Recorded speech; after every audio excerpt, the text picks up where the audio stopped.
Sir आज जो है आपने सुनवाई की तारीख तय की थी, क्या निर्णय लिया है सर आपने?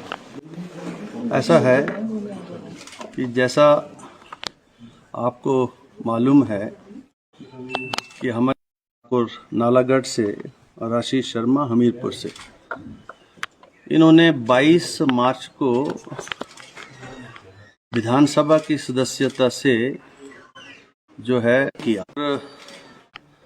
वो रेजिग्नेशन जो था 22 को हुआ, 23 को इन्होंने जो है भारतीय जनता पार्टी को ज्वाइन कर लिया और इसकी इंक्वायरी थी, बीच में चुनाव था। सभी और पार्टीज जो हैं, जिसमें एक हमारे पास एक पिटीशन भी आई जगत सिंह नेगी जी की तरफ से, और वो तीनों अब जो हैं इस माननीय सदन के सदस्य नहीं रहे। They ceases to be a member of the 14th state assembly from today onwards. वो नोटिफाई हो जाएगा अभी और गजट में भी चला जाएगा। तो ये ऑर्डर मैंने अनाउंस कर दिया। अगर आप रिज़ाइन कर रहे हैं के बाद उसके ऊपर हियरिंग भी है, अभी उस पिटीशन की अभी हियरिंग भी है, फाइनल हियरिंग भी है, जिसको मैं जा रहा हूँ। लेकिन चूंकि आज ये फाइनल ऑर्डर पर रखा था मैंने, तो इसलिए उनका जो रेजिग्नेशन है उसको तो मैंने एक्सेप्ट कर लिया। बाकी प्रोसीडिंग्स अभी दूसरी जो हैं, अब नेट रिजल्ट तो ये है कि this is to the member either way, either if I accept the resignation और they are disqualified, so this is a less harsh order which I am passing.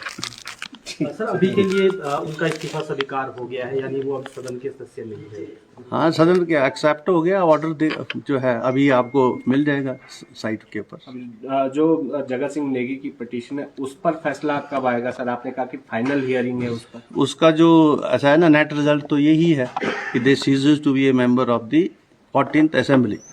इस 14वीं असेंबली के वो सदस्य नहीं रहे, उनका चाहे आप रेजिग्नेशन एक्सेप्ट कर लो, चाहे उनको डिसक्वालीफाई कर दो। तो मैंने एक हार्श ऑर्डर नहीं पास किया है, बड़ा जो है लेस हार्श ऑर्डर पास किया। तो ये तो अब उसकी जो दूसरी पिटीशन है वो इनफ्रक्चुअस हो जाती है, और जो इससे पेंडिंग मैटर्स जहां कहीं भी होंगे इस रिलेटेड इश्यूज से, वो सारे इनफ्रक्चुअस हो जाएंगे।